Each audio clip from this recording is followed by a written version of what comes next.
Hello everyone, I hope you are doing well. Welcome to the Sri Job BPSC PT crash course. जैसा कि हम लोगों ने previous lecture में questions discuss किया था जो कि एमसीक्यू सीरीज था हम लोगों का, उसमें हम लोग क्या डिस्कस किया था, जो बिहार स्पेशल से रिलेटेड जितना भी क्वेश्चंस थे स्टैटिक पार्ट के, चाहे वो ज्योग्राफी हो, हिस्ट्री हो, पॉलिटी हो, इकोनॉमी हो, तो उससे रिलेटेड जितने भी क्वेश्चंस थे वो हम लोगों ने अच्छे से वहाँ डिस्कस किए थे। वो पूरा जो सीरीज़ था वो 250 क्वेश्चंस पूरा हम लोगों ने डिस्कस किया था 3 पार्ट में। तो इसी तरह क्या करेंगे, तो बिहार स्पेशल का जो स्टैटिक पोर्शन था वो हम लोग डिस्कस कर लिया। अब जो हम लोग जो नया सीरीज शुरू कर रहे हैं, जो नया डिस्कशन शुरू कर रहे हैं, तो उसमें हम लोग क्या देखेंगे, यहाँ पर जो एमसीक्यू सीरीज होगा वो हम लोग अब डिस्कस करेंगे ऑल इंडिया लेवल पर, जो हिस्ट्री है, ज्योग्राफी है, जो बीपीएससी पीटी के लिए आपको इंपॉर्टेंट है। तो उस तरह का क्वेश्चंस हम लोग क्या करेंगे, यहाँ डिस्कस करेंगे। तो चलिए हम लोग शुरू करते हैं डिस्कशन ऑफ क्वेश्चंस। जो एमसीक्यू सीरीज है उसी को हम लोग आगे बढ़ाते हैं। तो सबसे पहले अगर हम क्वेश्चंस की बात करें तो इसमें अगर ये क्वेश्चंस आप देखेंगे तो पहले क्या होता था, जो बीपीएससी का एग्जाम होता था, जो अगर 69 तक भी देख ले तो 69 का अगर देखें तो लेवल में क्या हुआ, इंक्रीज़ हुआ। तो लेवल जो इंक्रीज हुआ तो उसमें आप जो क्वेश्चंस पूछा था वो मेनली स्टेटमेंट बेस्ड क्वेश्चन ज़्यादा पूछा जाता है। तो पहले क्या होता था, जो अगर पहले प्रीवियस ईयर्स देखे आपको 67 का, 64 का, जितना प्रीवियस पीवाईक्यू देखे पीटी का बिहार के लिए, तो वहाँ देखेंगे कि जितने भी क्वेश्चंस आपको पूछा जाता था तो वो questions mainly one liner type question होता था। आप सिंपली मतलब कोई बुक पढ़ के, वन लाइनर टाइप का बुक पढ़ के, चाहे लुसेंट हो या किसी तरह का, वहाँ से आप क्वेश्चन बना सकते थे। लेकिन अब वो ऐसा नहीं। अगर 69 देखे तो उसमें जो क्वेश्चन वो लॉजिकल क्वेश्चन, अगर आपने अच्छे से पूरा स्टडी नहीं किया जीएस को, सब्जेक्ट को, चाहे वो मतलब बीपीएससी मेंस तक के लिए, तो फिर आप क्वेश्चंस मतलब आसानी से बना नहीं सकते हैं। अगर जैसे हम रिलेशन, इंटरनेशनल रिलेशन देखें या किसी तरह का जो करंट अफेयर्स का क्वेश्चन देखें, तो वहाँ देखे होंगे डायरेक्ट वो ऑनलाइनर टाइप क्वेश्चन आपको नहीं पूछते, कुछ इस तरह का करंट अफेयर्स पूछते हैं जिसमें वो क्या करना पड़ेगा, थोड़ा सा एनालिटिकल जो थिंकिंग होता है उसको वो बढ़ावा देने के लिए थोड़ा सा जो क्वेश्चन का लॉजिकल होता है वो लॉजिकल क्वेश्चन वहाँ आप सेट करते हैं। तो इस तरह से क्वेश्चन को वो आप फ्रेम किया जाता है बीपीएससी पीटी में। तो इस तरह का क्वेश्चन ही क्या करेंगे हम लोग यहाँ डिस्कस करेंगे। तो सबसे पहले अगर देख लें यहाँ पर, ये हिस्ट्री से रिलेटेड आपको जो क्या बोलते हैं सब्जेक्ट है, हिस्ट्री से रिलेटेड यह टेस्ट है। तो इस टेस्ट में हम लोग हिस्ट्री का क्वेश्चन देखेंगे, जो 6-7 क्लास से हिस्ट्री शुरू होता है आपको, एंशिएंट, मेडिएवल या मॉडर्न, तो उस तरह का क्वेश्चन हम लोग यहाँ डिस्कस करेंगे। तो अगर सबसे पहले जो हम लोग यहाँ पर देखेंगे, सबसे पहला क्वेश्चन क्या, Kathak dance is related to which part of India. तो कथक डांस कौन से पार्ट में इंडिया में क्या हुआ, मतलब यहाँ पर रिलेटेड है, कौन से पार्ट में ये आपको क्या हुआ कि स्प्रेड हुआ था। तो कथक डांस हम लोगों ने डिस्कस भी किया था। तो ये आर्ट एंड कल्चर का पार्ट है। तो कथक डांस कौन सा पार्ट में हुआ था, नॉर्थ इंडिया में हुआ था। तो आप लोग वीडियो पॉज करके इसे मतलब प्रैक्टिस कर सकते हैं क्वेश्चन, क्योंकि हम लोग यहाँ पर टाइम देंगे क्वेश्चंस को समझने में। तो अगर ये नॉर्थ इंडिया, तो कथक डांस क्या होता है, कथक डांस जो ड्राइव आपको किया गया ये कथा से किया गया। कथा मीन्स क्या होता है, कहानी। इस डांस को इस तरह से परफॉर्म किया जाता है, इसमें आपको कहानी की तरह इस डांस को मतलब कि परफॉर्म किया जाता है, जिसमें आपको एक्सप्रेस किया जाएगा कहानी को, बहुत सारे स्टोरी को। तो ये आपको कथा से डिराइव किया गया। ये बहुत सारे पार्ट्स में नॉर्थ इंडिया में आपको यह डांस कराया जाता है। ये जो अगर देखें तो इसमें जो कथक डांस में जो ओरिजिनली क्या होता था, कास्ट स्टोरी के बारे में आपको सुना, जितना भी कास्ट स्टोरी हो गया, caste of story tellers, temples of north India, फिर बहुत सारे जेस्चर्स और सॉन्ग्स, इसमें जेस्चर्स थे, सॉन्ग्स थे, उस सबको इसमें क्या इंक्लूड किया गया था। तो ये फिर धीरे धीरे क्या हुआ कि इवॉल्व हुआ। जो मुगल पीरियड के टाइम में देखे तो फिर धीरे मुगल ने अपना जो कोर्ट में इस डांस को क्या किया, प्रमोट करना शुरू कर दिया था। तो ये भक्ति मूवमेंट के समय में शुरू हुआ था, फिर ये मुगल पीरियड के समय में भी क्या हुआ, शुरू हुआ। तो इस तरह का ये डांस था कथक डांस। मेनली कहाँ से रिलेटेड, ये नॉर्थ इंडिया से रिलेटेड। इस तरह से आप अलग डांस फॉर्म भी पढ़ सकते, जैसे कथकली है तो वो अलग है, वो साउथ का डांस है, कथकली हो गया। फिर से आप अगर देखें नेक्स्ट डांस देखें तो कुचिपुड़ी डांस हो गया, मोहिनीअट्टम डांस है, ओडिसी डांस हो गया। फिर बहुत सारे जो मतलब उड़ीसा बोले तो नॉर्थ ईस्ट के भी डांसेज आप लोग पढ़े होंगे इसमें आर्ट एंड कल्चर वाले पार्ट में। फिर जो अगर देखें जो इम्पोर्टेंट डांस है, कथकली हो गया, और बहुत सारा डांस है। मतलब अगर डांस अगर ने पढ़ा होगा, जैसे भारतनाट्यम हो गया, तो इस तरह के मोहिनीअट्टम हो गया। तो ये सब क्या साउथ रीजन के डांसेस है। तो यहाँ से भी क्वेश्चंस आपको पूछा जाता है। फिर अगर नेक्स्ट देख ले हम लोग, तो select the true statement regarding Mesolithic और middle stone age.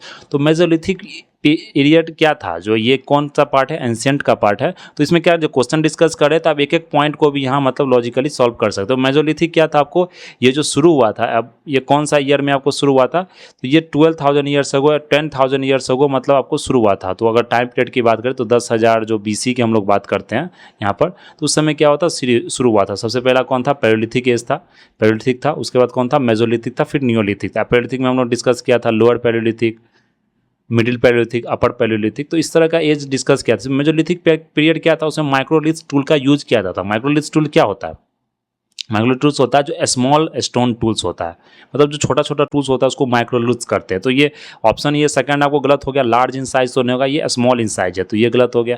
Old types of tools were absent at that time, no, old types of tool absent नहीं था, माइक्रोलिथ टूल्स था। उस तो क्या हुआ कि टूल्स का भी इवोल्यूशन हुआ, जैसे जैसे ह्यूमन का इवोल्यूशन हुआ वैसे वैसे क्या हुआ, टूल्स का भी इवोल्यूशन हुआ। तो अगर हम पैलियोलिथिक साइड्स की बात करें तो उस समय क्या था कि टूल्स आपको बड़े बड़े साइज के होते थे, पेबल्स के साइज में, तो मतलब टूल्स का क्या होता था, आकार बड़ा होता था। लेकिन जब हम लोग मेजोलिथिक साइड जो मेजोलिथिक पीरियड की तरफ हम लोगों ने जब मूव किया, इवोल्यूशन हुआ ह्यूमन का, तो उसमें टूल्स का साइज छोटा होता गया। फिर नियोलिथिक में जाए तो टूल्स का साइज और छोटा हो गया, ब्लेड के फॉर्म में टूल्स यूज हुआ करता था। तो फिर ये जो माइक्रोलिथ टूल था, इसे स्मॉल टूल्स बोलते हैं ये साइज, लेकिन बड़ा टूल्स भी आपको प्रेजेंट था, उसमें पूरी तरह एब्सेंट नहीं था। तो ये आपको ऑप्शन इसका क्या होगा, सी हो जाएगा। तो देख इस तरह के स्टेटमेंट आपको पूछे, पहले क्या तो डायरेक्ट पूछ देते थे कौन से साइट आपको कहाँ प्रेजेंट है, तो ये वन लाइनर टाइप हो गया। लेकिन ये क्या है, लॉजिकल क्वेश्चन, आपको पूरा प्रेजेंस ऑफ माइंड यहाँ पर रहना चाहिए। और ऊपर से जो आपने अच्छे से अगर स्टडी किया होगा पूरा जीएस का, मेनली एशियंट मेडिएवल, तो ही आप ये क्वेश्चंस को सॉल्व कर सकते हैं। मेजोलिथ माइक्रोलिथ मिस क्या होता है, माइक्रोलिथ का मतलब क्या होता है, तभी ये क्वेश्चंस आपको सॉल्व कर सकते हैं। फिर नेक्स्ट है बासोहिली स्टाइल, ये कौन से स्टेट से रिलेटेड है, बसोहली स्टाइल। तो बसोहली स्टाइल कौन से स्टेट से आपको रिलेटेड है, ये आपको हिमाचल प्रदेश से रिलेटेड। तो ये ध्यान रखना, ये आर्ट एंड कल्चर का पार्ट है। तो ये जो 17th सेंचुरी था उस समय ये आपको पेंटिंग, ये बसोहली स्टाइल क्या है, एक मिनिएचर पेंटिंग है। मिनिएचर पेंटिंग जानते हैं, जो कि आपको मतलब या क्लोथ पर कर रहे हैं, किसी कपड़े पर आप बना रहे हैं किसी तरह का पेंटिंग, या किसी आप अगर दीवार पर बनाते हैं उसे हम क्या करते हैं, उसे हम कहते हैं मुरनल पेंटिंग, मतलब जो बोलते हैं दीवार पर जो बनाते हैं। और जो हम लोग कपड़े पर बनाते हैं पेंटिंग, उसको मिनिएचर पेंटिंग, कपड़ा या मतलब कागज पर पेंटिंग, उसे मिनिएचर पेंटिंग बनाया जाता है। और जो दीवार पर बनाया जाता है उसे म्यूरल पेंटिंग बोला जाता है। तो ये बसोहली पेंटिंग क्या था, एक मिनिएचर पेंटिंग था, जो कि कौन से स्टेट में आपको ये रिलेटेड है, हिमाचल प्रदेश में। तो ये कब आपको जो शुरू हुआ था, ये 17th सेंचुरी में आपको क्या हुआ था, ये पेंटिंग को आपको प्रमोट किया गया था। तो इसे बसोहली पेंटिंग बोला था, बसोहली। तो ये आपको ध्यान रखना है कौन से स्टेट में, हिमाचल प्रदेश में।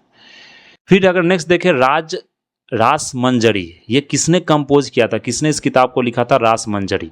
तो ये रास मंजरी जो लिखा गया था, ये किसके द्वारा लिखा गया था, यहाँ पर भानुदत्त द्वारा। तो ये सब आपको याद करने पड़ेगी, क्योंकि इसमें तो कुछ समझने का जरूरत नहीं है, तो ये आपको याद करना पड़ेगा। तो ये बहुत क्या था, पॉपुलर बुक था, मिनिएचर पेंटिंग के बारे में इसमें बताया गया था। तो भानुदत्त क्या नाम था, रास मंजरी, ये किताब का नाम था, कंपोज किया गया था भानुदत्त द्वारा। इसमें भी मिनिएचर पेंटिंग के बारे में बताया गया, जो हिमाचल प्रदेश का जो पेंटिंग है उसी के बारे में इसमें बताया गया। तो बहुत सारे रीजनल मिनिएचर पेंटिंग के बारे में इसमें बताया गया। तो ये केस में क्या बताया गया है, मिनिएचर पेंटिंग के बारे में। तो ये भी आपको यहाँ पर ध्यान रखना। तो एक क्वेश्चन से आपको इस तरह से एनालाइज करना है कि उसमें कम से कम 3-4 अगर ऑप्शन बना, क्वेश्चन क्या होता है, एक ही ऑप्शन को क्या उलट फेर के क्वेश्चन बनाया जाता है। तो आपको क्या होगा, पता होगा कि कौन सा क्वेश्चन इसमें फ्रेम हो सकता है। तो ये क्या था, मिनिएचर पेंटिंग था इसमें। फिर अगर नेक्स्ट देख ले, consider the following statement regarding बृहद धर्म पुराण। तो जो बृहद धर्म पुराण था आपको, वो स्टेटमेंट की अगर बात करें यहाँ पर, तो इट वाज कंपोज्ड इन बंगाल। तो ये बंगाल में कंपोज किया गया था, इसे लिखा गया था। In this Brahmans were allowed to eat some specific type of fish. तो स्टेटमेंट सही है कि मतलब इसमें ब्राह्मण्स को अलाउ किया गया था, ब्राह्मण को, कि वो किसी मतलब विशेष तरह का मछली उसमें खा सकते हैं। तो ये जानते हैं कि बंगाल में मछली उत्पादन ज़्यादा होता है, वहाँ मछली मतलब कि आपको बोल सकते हैं कि एक पवित्र माना जाता है, मछली को वहाँ खाया जाता है, वो मतलब मेन जो आपको स्टेपल डाइट में उसे इंक्लूड किया जाता है। तो ये आप अगर मतलब थोड़ा सा लॉजिकल सेंस भी लगाएंगे तो ये ऑप्शन सही होगा। तो ये आपको जो बृहद धर्म पुराण था, ये आपको बंगाल में ही कंपोज किया गया था। तो ये आपको यहाँ पर याद रखना है। ये क्या था, ये 13th सेंचुरी का संस्कृत टेक्स्ट था, जो बंगाल में आपको लिखा गया था। तो यहाँ पर ब्राह्मण्स को अलाउ किया गया था कि वो फिश को, मतलब जो लोकल बंगाली कल्चर है वहाँ फिश को ब्राह्मण खा सकते हैं, वो स्पेसिफिक टाइप को फिश को। तो ये बंगाल में कंपोज, क्या नाम था, बृहद धर्म पुराण। तो ये याद रखना, रासमंजरी भानुधर द्वारा लिखा गया, इसमें मिनिएचर पेंटिंग की बात की जाती है। बृहद पुराण है, इसमें 3rd सेंचुरी में लिखा गया था, इसमें ब्राह्मण को अलाउ किया गया फिश खाने के। तो ये ऑप्शन सी दोनों सही हुआ।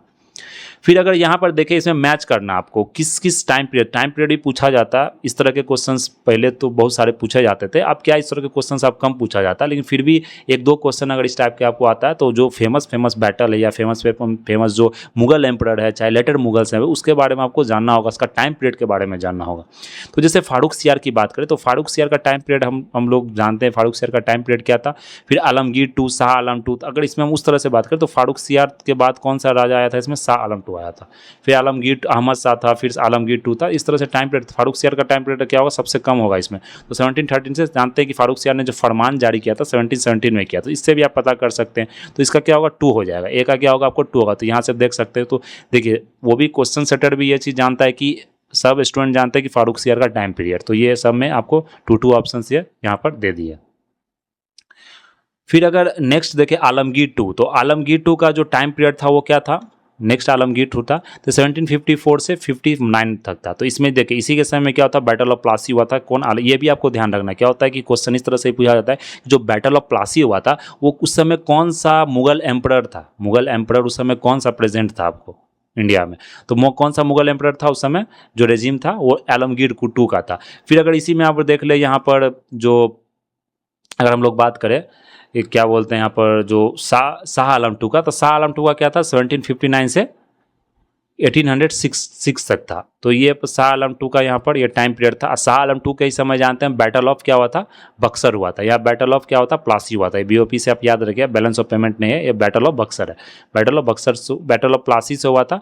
इसमें बीच में उस समय आलमगीर टू था मुगल एम्परर, और जो शाह आलम टू था उसके समय में क्या होता, बैटल ऑफ बक्सर हुआ था। बैटल ऑफ बक्सर में आप लोग बताइएगा कि कौन कौन से जो 3 एम्परर ने क्या किया था, एक साथ मिलकर लड़ाई लड़ा था ब्रिटिश के साथ। तो वो कौन कौन सा अलग 2 एम्परर था आपको, जो मेनली नवाब था बंगाल का और अवध का।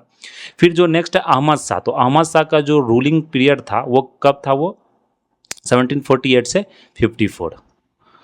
तो ये देख सकते हैं। तो इतना आपको याद रखना। और इसके समय में अगर देखें यहाँ पर, तो जो शाह आलम टू था इस समय में आपको जो बैटल ऑफ पानीपत भी हुआ था 1761 में, वो भी हम लोग जानते हैं, बैटल ऑफ पानीपत। तो ये भी आपको यहाँ पर ध्यान रखना है, पानीपत।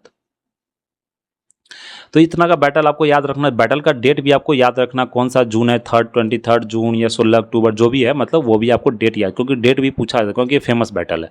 तो यहाँ पर अगर देख ले तो फारूक सियार का सबसे पहला था 1713 टू 1719। उसके बाद कौन था आपको नेक्स्ट था आपको नेक्स्ट था अहमद शाह 1748 टू 1754। फिर उससे नेक्स्ट कौन था आपको, शाह आलम टू, ये 1759 टू 1806, उसके आलमगीर टू। तो ये आपको यहाँ पर टाइम पीरियड याद रखना। तो ये आपको हो गया 2, 3, 4, 1 ऑप्शन। सवाई राजा जय Singh got the governorship of which region during the Mughal period. तो जो सवाई राजा जय सिंह था उसे गवर्नरशिप दिया गया था of which region, Mughal period के समय में। तो कौन सा, गुजरात, मालवा, बिहार, जयपुर। तो बिहार तो आपको इसमें क्या होगा, नहीं होगा। मालवा, जयपुर या गुजरात में आपको यहाँ पर ढूंढना। तो इसमें कौन था, इसको मालवा दिया गया था। तो आपको ये मालवा याद रखना। लेकिन कौन सा मुगल पीरियड था ये भी आप लोग यहाँ पर ध्यान रखेंगे। तो राजा अजीत सिंह को जोधपुर उसको गवर्नरशिप दिया गया था, लेकिन जय सिंह को कहाँ दिया था, मालवा में दिया गया था, मालवा। तो ये आगरा, जो सवाई राजा जय सिंह था उसको फिर आगरा का भी मतलब गवर्नरशिप लास्ट में दिया गया था, लेकिन पहले वो मालवा का दिया गया था। तो ये आपको यहाँ पर याद रखना, राजा जय सिंह। फिर हम लोग नेक्स्ट अगर देखें यहाँ पर नेक्स्ट 8 नंबर, तो इसमें बताया गया consider the flowing statements regarding the tools of Neolithic period. तो नियोलिथिक पीरियड जानते हैं, जो मेजोलिथिक पीरियड के बाद था, पैलेयोलिथिक, मेजोलिथिक और नियोलिथिक। तो नियोलिथिक पीरियड में जानते हैं इसमें क्या होता है, यहाँ पर डोमेस्टिकेशन ऑफ एनिमल आपको क्या होता है, शुरू हो गया था। यहाँ पर क्या होता है, एग्रीकल्चर प्रोडक्शन आपको शुरू हो गया था। या पैलेयोलिथिक में किसी तरह का डोमेस्टिकेशन एग्रीकल्चर नहीं था। ये साइट्स भी आपको याद रखना, आदमगम हो गया, बागोर हो गया, जो राजस्थान में यहाँ से पहला क्या मिला था, डोमेस्टिक साइट्स मिला था, मतलब जहाँ डोमेस्टिकेशन ऑफ एनिमल्स का एविडेंस मिला था। फिर एग्रीकल्चर की बात करें तो ये हम लोग जानते हैं कि इसमें क्या था, मतलब जो मेनली रीज़न है आपको कश्मीर का जो जो जहाँ से हम लोग फर्स्ट है जो एग्रीकल्चर का साइड से वो एग्रीकल्चर का ही मिला था। एक लाहौर देव भी है, वहाँ से भी एग्रीकल्चर का एविडेंस मिला जो यूपी में है, तो वो भी रिसेंटली अभी क्या हुआ था, एक्सकावेट हुआ था। और डिफरेंट और रीजन्स भी है, जैसे इसमें आदमगढ़ है, तो यहाँ पर एक और था, वो नाम आप लोग बताएंगे कौन सा था जिसमें यहाँ पर एग्रीकल्चर का साइट्स मिला था। तो अगर यहाँ पर हम लोग देख ले तो इसमें बताया जा रहा है कि टूल्स वेयर पॉलिश्ड, तो टूल्स को क्या पॉलिश्ड किया था, यस उस समय टूल्स पॉलिश्ड होता था, क्योंकि नियोलिथिक साइड में क्या हुआ, टूल्स का इवोल्यूशन आपको एक्सट्रीम लेवल पर था, मतलब हाई लेवल पर था। तो अगर जैसे हम लोग माइक्रोलिथ टूल्स देखो, वो छोटा टूल्स था, लेकिन जो नियोलिथिक पीरियड में हम इवॉल्व किए, जो ह्यूमंस ने इवॉल्व किया, तो वहाँ पर जो टूल्स का था, टूल्स का क्या हुआ कि वो पॉलिशिंग टूल्स हो गया, थोड़ा सा और पॉलिशिंग हो गया, थोड़ा सा शार्प हो गया। तो यहाँ पर मोटर और पेस्टल्स भी यूज किया जाता था जो ग्राइंड ग्रेन्स में, क्योंकि यहाँ टूल्स शार्प हो गया, तो उससे क्या किया जाता था आपको, क्योंकि एग्रीकल्चर भी आ गया तो टूल्स का यूज करके ग्रेन्स को ग्राइंड किया जाता था। ये भी क्या आपको सही है, तो दोनों आपको यहाँ पर सही होगा। तो इस तरह का क्वेश्चंस आपको, मतलब जब बुक आप पढ़े होंगे या अच्छे से स्टडी किए होंगे तभी ये बना सकते हैं, तो ये आपको यहाँ पर ध्यान रखना है। फिर नेक्स्ट है, what was the joint army of Sikh jathas and misls called. Sikh jathas और मिसल्स का जो आर्मी होता था, ज्वाइंट आर्मी, उसे क्या नाम दिया गया, क्या नाम उसे, किस नाम से उसे जाना जाता था। तो ये आपको किस नाम से, दाल खालसा, तो खालसा नहीं है, दल खालसा, क्योंकि इसमें ज्वाइंट आर्मी, क्योंकि सिख का जो आर्मी था और मिसल्स उसे खालसा ही बुलाया जाता था, लेकिन जो ज्वाइंट आर्मी ऑफ सिख जाथा और मिसल्स का होता था उसे हम लोग दाल खालसा बोलते थे। तो 18th सेंचुरी में ये लीडरशिप, जो बहुत सारे सिख लीडरशिप ने अपने क्या किया था, मतलब आर्मी कंबाइन करके बनाया था, इसमें मतलब वो क्या करते थे, ब्रिटिश से भी इसके मतलब अगेंस्ट, ब्रिटिश के अगेंस्ट भी वो फाइट करते, तो ये दल खालसा आपको आर्मी बनाया गया था। फिर under the rakhi system of the six what percentage of the produce was taken for conservation. जो राखी सिस्टम होता था सिख, उसमें कितना परसेंटेज आपको लिया जाता कंजर्वेशन के लिए। तो ये भी अगर हम देखें तो इसमें कौन सा कितना होगा, 20%। तो जो 18th सेंचुरी का समय था उसमें दल खालसा क्या करता था, अमृतसर का जो फेस्टिवल बैसाखी या दिवाली होता था, तो वहाँ पर डिसीजन लिया जाता था बहुत सारे गुरुज से, तो वहाँ से उसने राखी सिस्टम एस्टेब्लिश किया था। उसमें क्या होता है, राखी सिस्टम के अंदर farmers were charge 20% of their produce to as a tax in return of their protection. तो जो वो आर्मी जो प्रोटेक्शन देते थे सिख, वहाँ के जितने भी प्लांटर्स थे, जितने भी फार्मर्स थे, तो जो उस रीजन में दिया जाता था प्रोटेक्शन, तो वो किसके बेसिस पर दिया जाता था कि फार्मर्स को पूरा प्रोडक्शन का 20% पे क्या करना पड़ता था, उसे राखी सिस्टम बोला था, मतलब एक प्रोटेक्शन सिस्टम था ये।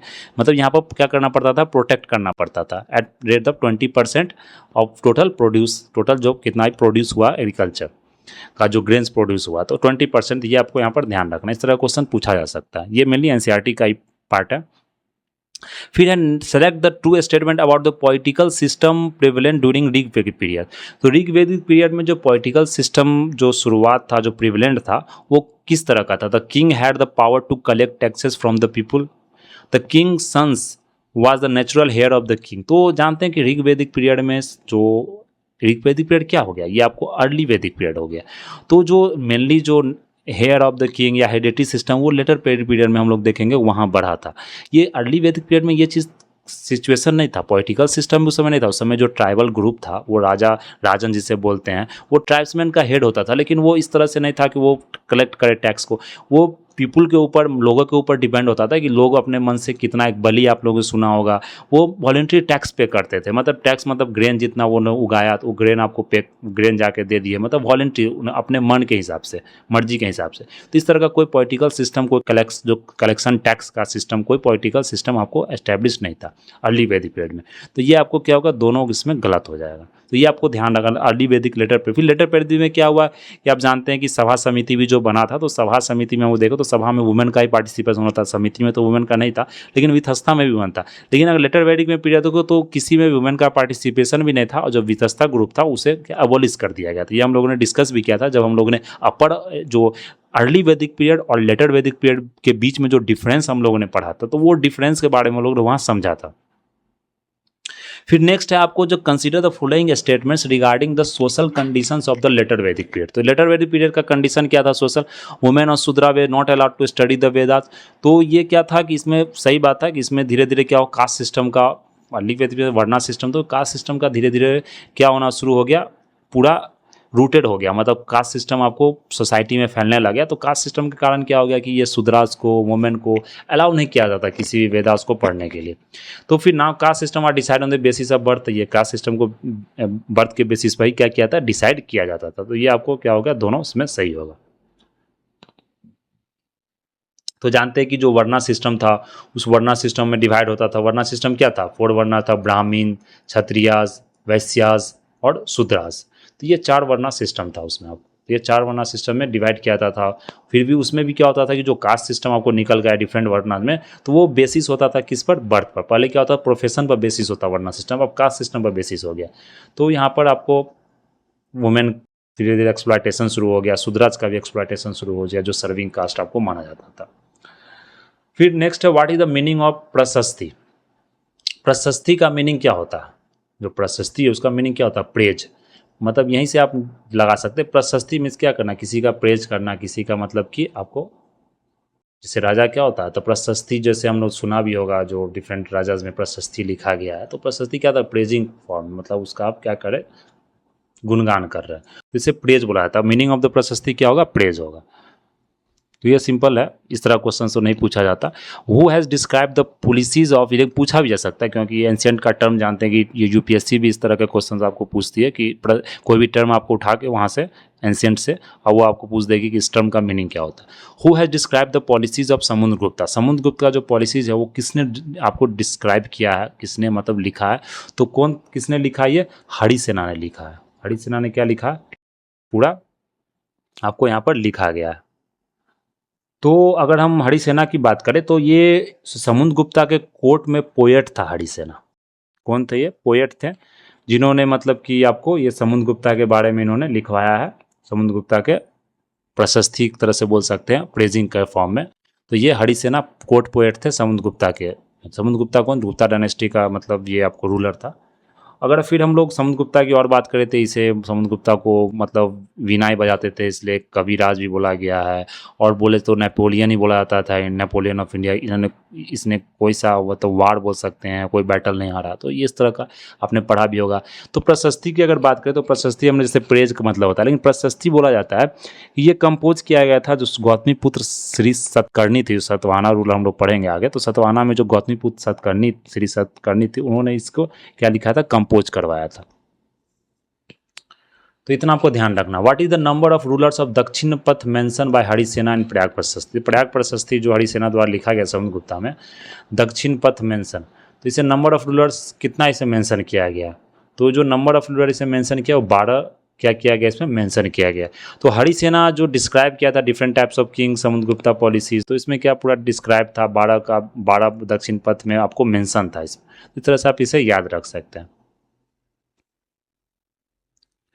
फिर अगर नेक्स्ट देख ले हम लोग, the beginning of Vikram Samvat. Vikram Samvat आपको कब बिगिनिंग हुआ था? ये कनिष्का के समय बिगिनिंग हुआ था। जानते हैं ये कनिष्का समय में आपको जो जो संवत आपको बिगिनिंग हुआ था, मेनली तो गुप्ता पीरियड में बोला जाता है कि बिगिनिंग हुआ था 758 BC में traditionally. Who has founded mark victory over the साकाज and assume the title of Vikramaditya. तो मेनली जो संवत का जो हुआ था विक्रम संवत, तो विक्रमादित्य ने क्या किया था? मतलब कि साका रूलर को लाया था। ये चंद्रगुप्ता सेकंड के समय हुआ था, इसे विक्रम संवत बोला जाता है। ये आपको ध्यान रखना, विक्रम संवत। तो ये समुद्रगुप्ता के समय में, ये चंद्रगुप्ता के समय में हुआ था। कब? 58 BC से क्या होता है? शुरू होता है। तो अब जानते हैं कि गवर्नमेंट, इंडियन गवर्नमेंट कैलेंडर भी यूज करती है विक्रम संवत के हिसाब से। तो ये विक्ट्री किया गया था साकाज रूलर पर। जो साकाज रूलर था उस पर विक्ट्री हुआ था किसका? गुप्ता डायनेस्टी का, चंद्रगुप्ता सेकंड का। फिर अगर नेक्स्ट देख लो, who stopped Harshavardhana on the banks of river Narmada. तो बैंक्स ऑफ रिवर नर्मदा के पास किसने हर्षगुप्ता को क्या किया था? वहाँ स्टॉप किया था। तो उसमें पुलकेशन था, पुलकेशन टू, इसने हराया भी था वहाँ पर। तो कंकड़ तो मगध हो ही गया था, लेकिन यहाँ पर वो सक्सेसफुल नहीं हो पाया हर्षवर्धन। तो फिर स्टॉप किया गया था। चालुक्य डायनेस्टी था ये। पुलकेशन किसके, कौन से रूलर था ये? चालुक्य डायनेस्टी का रूलर था। चालुक्य डायनेस्टी हम लोग जानते हैं डेक्कन का जो रूलर था, चालुक्य डायनेस्टी का रूलर था। इसने क्या किया था? स्टॉप किया था। फिर अगर नेक्स्ट हम लोग देख लें यहाँ पर, who was called Nagam, who was called Nagaram during the period of Pallavas. तो पल्लवास में नगारम जो होता था, नगरम में क्या हुआ? नगर में क्या हो गया? एक सिटी को हम बोल सकते हैं नगरम। तो अगर जैसे हम लोग नगरम की बात करें यहाँ पर, तो नगरम इसमें क्या हो जाएगा? आपको ऑर्गेनाइजेशन ऑफ ट्रेडर्स होता है। ये सिटी मत समझिएगा नगर के हिसाब से, तो ये कंफ्यूज करने का स्टेटमेंट हो सकता है। तो इज ऑर्गेनाइजेशन ऑफ ट्रेडर्स। तो पल्लवास में नगरम बुलाता था ऑर्गेनाइजेशन ऑफ मर्चेंट्स को। तो ये आपको असेंबलीज होता था जो रिच और पावरफुल लैंड ओनर्स के द्वारा और मर्चेंट्स के द्वारा क्या किया जाता था? इसे कंट्रोल किया जाता था। तो लोकल असेंबली भी आपको इस तरह से बनाया जाता था। तो ये सेंचुरीज तक ये आपको फंक्शनल रहा। तो ये पल्लवा डायनेस्टी में होता था नगरम। तो नगरम क्या हो गया इसमें, तो इस तरह से बिग सिटीज़ या कमर्शियल सिटी या स्मॉल टाउन्स, क्योंकि नगर से तो हम लोग यही समझ सकते हैं सिटीज़ का हिंदी मीनिंग नगरम होता है, तो इसे ऑर्गेनाइजेशन ऑफ ट्रेडर्स बोला जाता था Nagaram. What is the meaning of Janapada, Janapada का मीनिंग क्या होता है, kings of people, place of residence of Jana, leader of the people, respected person. Janapada means क्या होगा कि जन जहाँ पर रहते हैं उसे जनपद बुलाते थे, प्लेसेस ऑफ रेसिडेंस ऑफ जनपद। जैसे महाजनपद हम लोग में बहुत सारे आदमी रहते थे, बहुत सारे लोग, उससे महाजनपद बुलाया जाता। तो इस तरह से जनपद हो गया। तो महाजनपद कितने थे वो लोग जानते हैं कि 16 महाजनपद हम लोगों ने डिस्कस किया था। फिर नेक्स्ट आपको approximately how many years ago did the Mahajanapada emerge, तो कितना मतलब साल पहले मतलब आपको महाजनपद इमर्ज हुआ था। तो अभी अगर हम जोड़े तो 2500 साल पहले क्या हुआ था, इमर्ज हुआ था जनपद। तो महाजनपद आपको क्या हुआ था, इमर्ज हुआ था। फिर नेक्स्ट है हमको यहाँ पर डिस्कस करना महाजनपद जो पीरियड हुआ था उस समय कौन स्टेटमेंट अगर यहाँ देखें, now plough shares started being made of iron. तो महाजनपद अगर पीरियड की बात करें तो वहाँ प्लाउ शेयर की अगर हम लोग बात करें तो वो आयरन का आपको नहीं आता, क्योंकि लेटर वैदिक पीरियड में ये चीज़ शुरू हुआ था। फिर planting of paddy plants has started, तो वो उस समय प्लांटिंग ऑफ पैडी आपको भी वहाँ पे स्टार्ट नहीं हुआ था। तो बहुत सारे जो एग्रीकल्चर का जो कुछ भी होता था तो बोला जाता था कि अगर इसमें यहाँ पर हम लोग देखें तो फॉल्स स्टेटमेंट की बात कर रहा, तो फॉल्स स्टेटमेंट नहीं है, क्योंकि अगर महाजनपद की हम लोग बात करें तो वहाँ प्लाउ शेयर का यूज होता था आयरन का, क्योंकि वो लेटर पीरियड में जानते हैं आयरन का खोज हो गया। तो महाजनपद से ना शुरू हुआ था। उसी तरह क्या हुआ कि धीरे धीरे फॉरेस्ट क्लियरेंस हुआ, फिर डायनेस्टी जैसे मौर्य हो गया, हरियाणक हो गया, शिशुनाग हो गया, तो ये आयरन का यूज होता था। पैडी प्लांट्स भी आपको स्टार्ट किया जाता, इससे इसमें दोनों सही स्टेटमेंट, कोई भी गलत नहीं। तो स्टेटमेंट हम लोग ने देखा था फॉल्स इसमें पूछा जा रहा था, तो ये भी आप लोग क्वेश्चंस भी ध्यान से पढ़ेंगे। Consider the following statement regarding Panini. Panini कौन था, ये ग्रामर फॉर संस्कृत इसने लिखा था, बहुत हम लोगों ने डिस्कस भी किया था। इसका कंपोजर कौन था, पाणिनि, ग्रामर संस्कृत इसने लिखा था। फिर अगर यहाँ पर देखें, he compose the swaras in particular order but the consonants were added in later times by other scholars. तो इस तरह का बात नहीं है यहाँ पर, जो मतलब बताया जा रहा है कि इन्होंने क्या किया था, Sanskrit grammar of for Sanskrit इन्होंने लिखा था। तो ये आपको याद रखना है।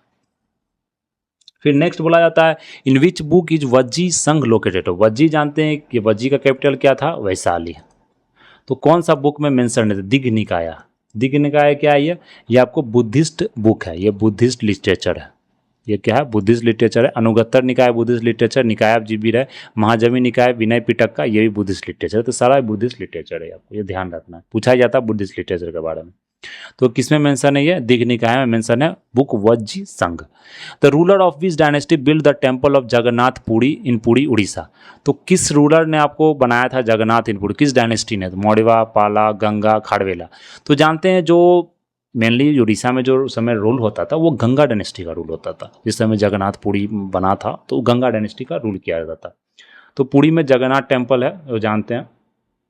तो उस समय यूज मतलब बनाया गया था, और किस रूलर द्वारा बनाया गया था, अनंत वर्मन था जो जिसने बनाया था, उसका नाम क्या था, अनंत वर्मन। तो जगन्नाथपुरी में यह टेम्पल विष्णु जी का टेम्पल है। तो फिर क्या हुआ था कि जो किंग अनंग भीमा थर्ड उसने डेडिकेट किया, मतलब proclaimed himself deputy of the God. तो उसने फिर क्या किया, टेम्पल को आगे बढ़ाया। तो ये बनाया गया था अनंत वर्मन द्वारा शुरू किया गया था। फिर नेक्स्ट आपको यहाँ पर ध्यान रखना, विच ईयर अकबर कंकर बंगाल। बंगाल को अकबर ने किस ईयर में कंकर किया था, 1586 में। तो ये डेट उतना इंपॉर्टेंट मतलब नहीं पूछा जा सकता। Select the true statement about south Indian भक्ति सेंट्स। नारायण नयनर वाज शिव शैव Saint, Alwar was Vaishnava cents. तो हम लोग डिस्कस किया था, यहाँ पर अलवर आपको वैष्णव सेंट्स है और नयनार आपको शिव सेंट्स है। ये मतलब डेक्कन एरिया का बात यहाँ पर हम लोग कर रहे हैं। तो अगर यहाँ पर देखें आप लोग, साउथ हिस्ट्री है ये, तो बताया जा रहा है ये क्या है आपको, मतलब ये दो स्टेटमेंट्स इसमें जो बताया जा रहा है, ये जो दो स्टेटमेंट ये सही है, लेकिन this saints were only popular for Puliyar and Punar caste who were consider untouchables. तो ये ओनली आपको यहाँ पर इसको गलत कर देगा, और सारे बहुत सारे पीपुल इसमें ज्वाइंट थे आपको। तो 1 और 2 इसमें क्या होगा, सही होगा। साउथ इंडियन भक्ति सेंट्स है, नयनार वाज शैव सेंट एंड अलवर वाज, इसी तरह से आपको नयनार सेक्ट चल गया, अलवर भी एक तरह से सेक्ट आपको डेवलप हो गया। तो ये शिवा के डिवोटी थे नयनार्स, और ये जो अलवर्स थे ये आपको विष्णु जी के डिवोटी थे। तो सेंट्स के बारे में पूछा जाता है। फिर अगर हम लोग यहाँ पर नेक्स्ट देखें, consider the following statement, Puhar was the port of Pandyas, तो पोर्ट के बारे में पढ़ा था, Madurai was the port of Cholas. तो आप लोग बताएंगे यहाँ पर कौन सा पोर्ट किसके अंदर में था। तो अगर हम देख लें यहाँ पर, तो जो आपको अगर चोला, चेरा और पांड्या, जो साउथ पावर जानते हैं कि वो तीनों में क्या होता, लड़ाई चलते रहता था। तो जो पुहर पोर्ट था, जो पुहर पोर्ट और कावेरी पट्टनम पोर्ट भी से बोला जाता है, it was the port of Cholas and Madurai. तो ये जो पुहर पोर्ट था, ये स्टेटमेंट को क्या किया यहाँ पर उलट दिया, ये आपको चोलाज का था। और ये जो मदुराई पोर्ट था, जो पुहर को तो कावेरी पटना ही बोलता है, लेकिन मदुराई जो कैपिटल था वो पांड्यास का था। तो ये दोनों स्टेटमेंट्स क्या हुआ, गलत हो जाएगा। तो ये पोर्ट याद रखना, पुहर पोर्ट किसका था, चोलाज का था, मदुराई किसका था, पांड्यास का था। फिर नेक्स्ट देख लें हम लोग अगर यहाँ पर, तो जो नेक्स्ट अगर बताया गया, consider the following statement about the philosopher Shankar. तो शंकर जो फिलोसफर है उनके बारे में क्या बताया गया यहाँ पर, he Shankar was born in Tamil Nadu in the 8th century, he was supporter of monism, he called the world false और illusion, please to adopt the path of knowledge to attain salvation. तो इनके बारे में हम लोग क्या जानते हैं, तो यहाँ पर ट्रू स्टेटमेंट है, he was supporter of monism, सही है। He was world false, call the world false illusion, adopt the path of not to obtain salvation. ये 2, 3, 4 और स्टेटमेंट क्या है इसमें सही है। Shankar was born in Tamil Nadu in 10th century, इस तरह से नहीं है, ये आपको बॉर्न हुए थे केरला में 8th century में। तो यहाँ पर क्या है, ये केरला में बॉर्न हुए थे, तमिलनाडु में बॉर्न नहीं होते। तो ये आपको यहाँ पर ध्यान रखना, केरला में। तो इस तरह से स्टेटमेंट भी आपको पूछा जा सकता है। तो मोनिज्म को ये फॉलो करते थे। तो ये ब्रह्मा इन्होंने टॉट भी किया था, पढ़ाया भी था, निर्गुण भक्ति फॉर्मलेस पर ये बिलीव करते थे। तो ये बोलते थे जो ट्रू नॉलेज हो वही पाथ ऑफ सैल्वेशन है आपको। फिर नेक्स्ट देख ले, in which area did Vira Shaivism movement started. तो वीर सैविज्म जो मूवमेंट था, वीर सैविज्म, ये कौन से एरिया में स्टार्ट हुआ, कौन से आपको स्टेट में स्टार्ट हुआ था। ये कर्नाटका स्टेट में स्टार्ट हुआ था, ये ध्यान रखना आपको, कर्नाटका स्टेट में स्टार्ट हुआ था।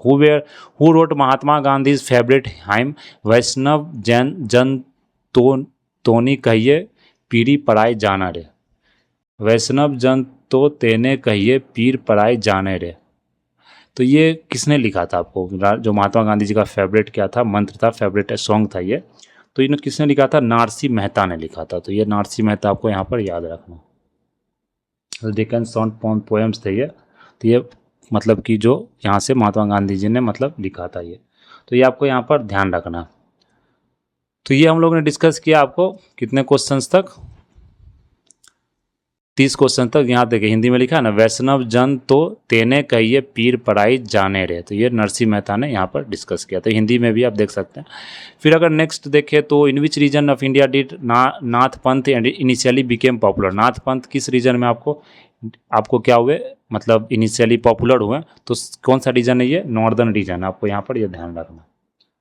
तो नाथ पंथ में क्या होता है कि मेडिएवल पीरियड में था, रिचुअल्स को इसमें मतलब क्रिटिसाइज किया जाता। तो बहुत सारे गुरु, बहुत सारे योगी जिसमें आपको निकल कर आए थे, मेडिटेशन पर ये बिलीव करते थे ज़्यादा। तो बहुत सारे पीपल ने इसमें पार्टिसिपेट किया था। Whose follower did Mirabai become. Mirabai किसके फॉलोवर बन थे, तो ये रविदास के फॉलोवर थे। तो मीराबाई थी वो रविदास की फॉलोवर। ये राजपूत प्रिंसेस थी जो कि मतलब रॉयल फैमिली में मेवाड़ में शादी हुआ था इनका 16th century में। फिर इसने क्या कि Mirabai became a disciple of Ravidas, Ravidas की डिसिपल बनी। और जो कास्ट कंसीडर, जो कि रविदास जानते हैं उन्हें, मतलब मेनली मोची कास्ट से उनको बिलोंग करते थे। तो उनको मोची कास्ट में तो अनटेजेबल कास्ट लोग उनको समय माना जाता था। तो वो कृष्णा की डिवोटी थी, सब लोग जानते हैं। मीराबाई का बहुत सारा भजन्स भी है। तो ये जो भजन्स जो जाती थी, ये मतलब अपर कास्ट का नॉर्म्स को ये चैलेंज करता था। ये मेनली पॉपुलर ज़्यादा राजस्थान गुजरात एरिया में भी है। तो मीराबाई तो किनकी मतलब डिसाइपल थी ये, रविदास की। तो ये आपको ध्यान रखना। फिर वेट्टी क्या होता है, चोला पीरियड में जो वेट्टी था, vetti was type tax which was collected in cash. No, vetti होता था ये मतलब आपको बोले तो ये एक तरह से बॉन्डेड लेबर सिस्टम है। बॉन्डेड लेबर अगर जैसे कुछ तरह का टैक्स नहीं पे किया तो वहाँ का राजा क्या करता था, आपको जाके मतलब लेबर का काम करवा रहा फ्री में। तो फ्री बॉन्डेड लेबर वो होता था वो। तो ये चोला पीरियड में काम, इसे वेट्टी बोला जाता है। तो vetti which collected not in cash but in the form of forced labour. तो ये आपको तो वेट्टी हो गया। तो इसे आपको यहाँ पर ध्यान रखना। कदमाई वाज लैंड रिवेन्यू, ये सही है, कदमाई वाज लैंड रिवेन्यू।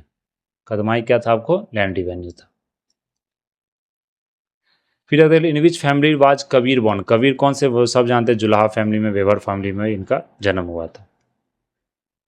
तो ये यूपी में इनका कहाँ हुआ था, मुस्लिम जुलाहा फैमिली में, बनारस के नज़दीक इनका क्या हुआ था, जन्म हुआ था।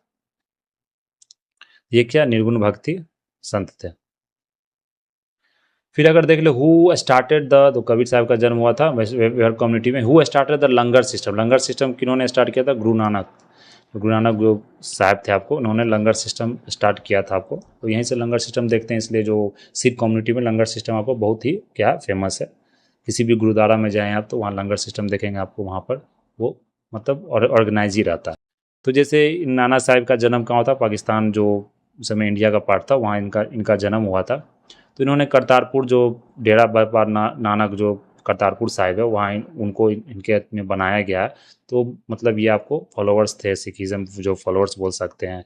फिर ये आपको किसी तरह का कास्ट जेंडर इसमें मतलब इसके खिलाफ भी इन्होंने लड़ा, लंगर इन्होंने शुरू किया। तो इस तरह गुरु नानक जी का इनको मतलब कि जो सैक्रेड स्पेस है जो गुरु नानक जी द्वारा बनाया गया था, उन्हें धर्मस्थल भी बुलाया था, जिसे गुरुद्वारा हम लोग बोलते हैं। तो गुरुद्वारा का अलग नाम क्या है? धर्मस्थल। तो ये आप लोग को यहाँ पर ध्यान रखना है। फिर नेक्स्ट हम लोग अगर देखें यहाँ who compose Sanskrit grammar, Sanskrit grammar किसने पढ़ाई था? पाणिनि ने कंपोज किया था संस्कृत ग्रामर। तो इतना आप देख सकते हैं। In which language did Swami Mahavir give his teachings, Swami Mahavir ने किसने टीचिंग्स आपको ज़्यादा देते? वो प्राकृतिक लैंग्वेज में आपको देते थे।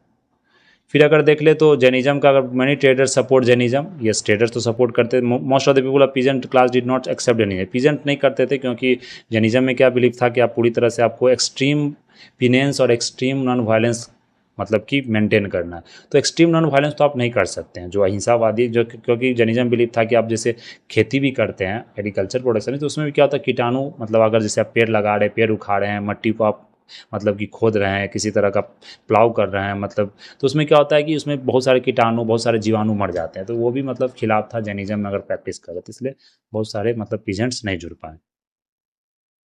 तो ये आपको यहाँ पर ध्यान रखना है।